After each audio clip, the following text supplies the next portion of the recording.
Hey everyone, I'm Darren, and I've just finished this watercolor map of Corona Heights Park here in the middle of San Francisco. In earlier clips, I shared some stages of the painting process, and now I want to show you the finished product here next to me, still on the stretching board. I'm also going to tell you more about how the design of the map came together.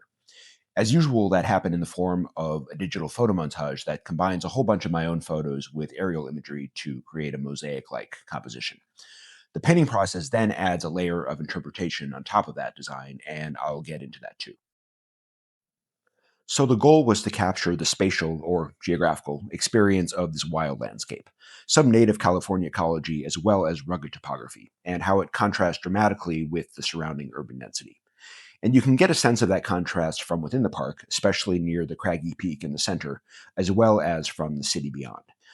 This is far from the only or the biggest park in this part of San Francisco, but it's almost literally in my backyard, and it is somewhat unique in having this wild character that makes its contrast with the city so striking. Like always, the digital design stage of this map took many hours of tinkering.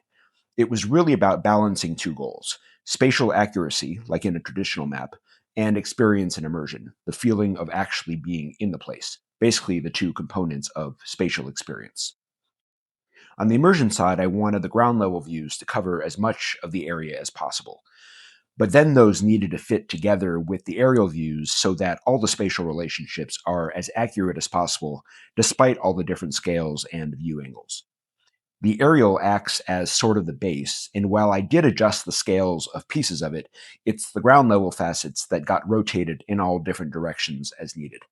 All of this results in a lot of scale distortion, but again, it's the spatial relationships, the continuity of elements like travel routes, buildings, vegetation between the facets that I want to reflect reality as much as possible. These are the actual streets and paths before I do any manipulation. And then you can see in the watercolor how they've been stretched and sometimes broken or offset. Or they disappear behind buildings or landforms. Those are the bigger dashes. Generally, the breaks, the smaller dashes there, are what I'm trying to minimize. But there's no way that I can get everything to line up completely. That includes stuff besides the streets and paths. And so the edges of the views, the mosaic tiles, stay prominent at least in certain places. In the painted version, though, those edges tend to fade away overall, and you can't even immediately tell the aerial views apart from the ground level views. That's because the main goal of the painting process is to make the composition more cohesive in terms of color, texture, and level of detail. Here you can see the edges highlighted, also showing the percentage of ground level versus aerial views. I get this overall cohesion by making multiple passes over the whole composition in thin layers and one family of colors at a time, rather than focusing on one mosaic tile at a time. But I also do a lot of fine tuning around the facet edges in the final stages to make sure they're always at least a little bit visible everywhere. That's because they could never disappear completely in the map. That would be impossible. And so I want them to look intentional. As I've said before, I still consider the painting process to be secondary to the photomontaging process and less engaging for me. But you can see now why the watercolor part does matter. Also, it means that I can worry less about the quality or consistency of the photography and just focus on documenting as much of the site as possible at the beginning.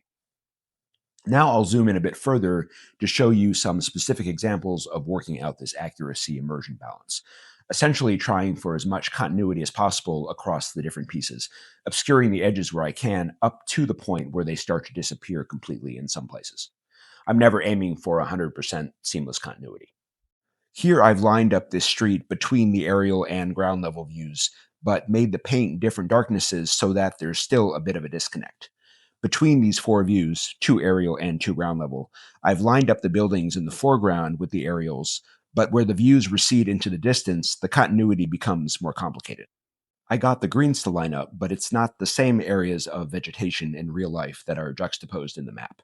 So it's kind of a superficial connectivity, hence the skinnier arrows. Here's some examples of where the vegetation alignment actually does reflect reality. This is the same group of trees in real life, juxtaposed across these three views, and another group across these four views. This is the largest ground level facet in the map, so it forces in a lot of discontinuity. Since I wanted to fit the downtown in here, the street ends up being pushed way down into the foreground, where it's hidden by trees, and this part of it ends up being duplicated between the two views. I have gotten the urban fabric to line up, but again, not the right parts of it where the top two arrows are. All of this is because the downtown area would be way outside the frame if you were looking at it from the air. This is an area where I've been able to keep some long continuous sections of path through the park, but it still changes form and color, so again, the edges of the views don't fade away.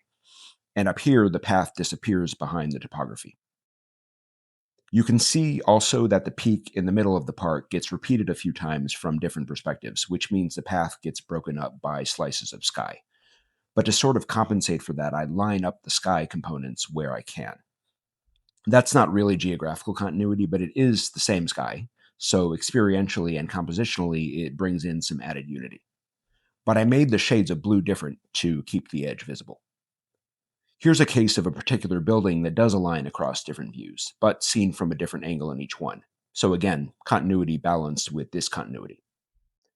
So my balancing of spatial representation with immersive experience in this map, like in all of my maps in this style, essentially gives you the feeling of seeing the geography from above and moving through it at the same time. And that's the only way to really absorb geographical contrast like this. You can't do that only from the air or only from a single view on the ground. That's why all of my recent maps take this approach. All of them are about these contrasts within the natural world or between the natural and human environments. Contrasts that essentially create various kinds of islands, like this park or urban wild. If you'd like to see how some of my other maps came together, check out some of my other videos here on the channel and stay tuned for more.